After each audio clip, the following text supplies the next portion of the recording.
నేను ఈ తిరుపతి జర్నీలో అయితే ఎంత ఏడ్చానంటే నాకే తెలుసు. అది ఎందుకంటే మార్నింగ్ 4కే లేసి బయలుదేరామా నేను మా హస్బెండు.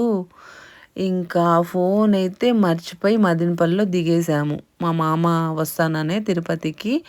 అందుకని తనని పిలుచుకొని పోదామని దిగేసామా. ఆ ఫోన్ మర్చిపోయాను.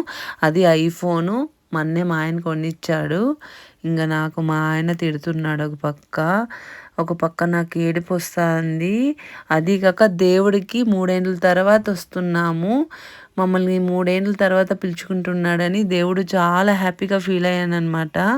కానీ నా ఫోన్ పోయింది. ఇంకా ఏడుస్తూనే ఉన్నాను. గట్టిగా మొక్కున్నాను దేవునికి.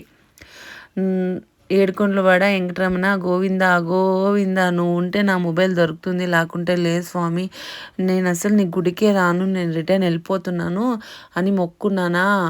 మొక్కొని గట్టిగా ఏడుస్తున్నాను. అప్పుడే మా ఆయన కొలీగ్స్ అనమాట వాళ్ళు డ్రైవర్లు. మా ఆయన డ్రైవరే కాబట్టి వెంటనే ఫోన్ చేసి మీ ఫోన్ ఎక్కడా పోలేదు, మా దగ్గరే ఉంది, దొరికింది, మీరు క్షేమంగా గుడికి పోయి లాభంగా రాండి, ఫోన్ గురించి ఏం ఆలోచించద్దండి అని చెప్పారు. సరేలే అని ఈ వీడియో కూడా మా ఆయన ఫోన్లో వీడియో తీస్తున్నాను.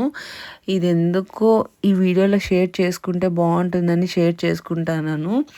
దేవుడు లేడనే వాళ్ళకి నేనే ఒక ఉదాహరణము. అదే చెప్తాము. మన మనసుతో నిష్టగా దేవుణ్ణి ఏదైనా కోరుకుంటే ఖచ్చితంగా అది అవుతుంది. అది పర్ఫెక్ట్‌గా మన సొమ్ము అయింటేనే మనకి వాపస్ వస్తది.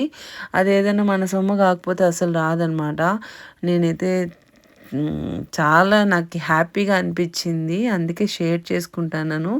దర్శనం అయితే సూపర్‌గా అయింది. 10 నిమిషాలు కాదు, 10 సెకండ్లయితే దేవుడిని చూశాను అక్కడ నిలబడుకొని. వేలల్లో జనాలున్నా కూడా నేను 10 సెకండ్లు నిలబడుకొని దేవుడిని చూశాను. చాలా చాలా హ్యాపీగా అనిపించింది. వీళ్ళంతా ఒకే డ్రెస్ వేసుకొని పిల్లలు కోలాటం ఆడుతున్నారనమాట. దేవుడి ముందర మందిరంలో. ఇంకా చీరలు కట్టుకొని కూడా ఆడుతున్నారు. ప్లీజ్ అండి.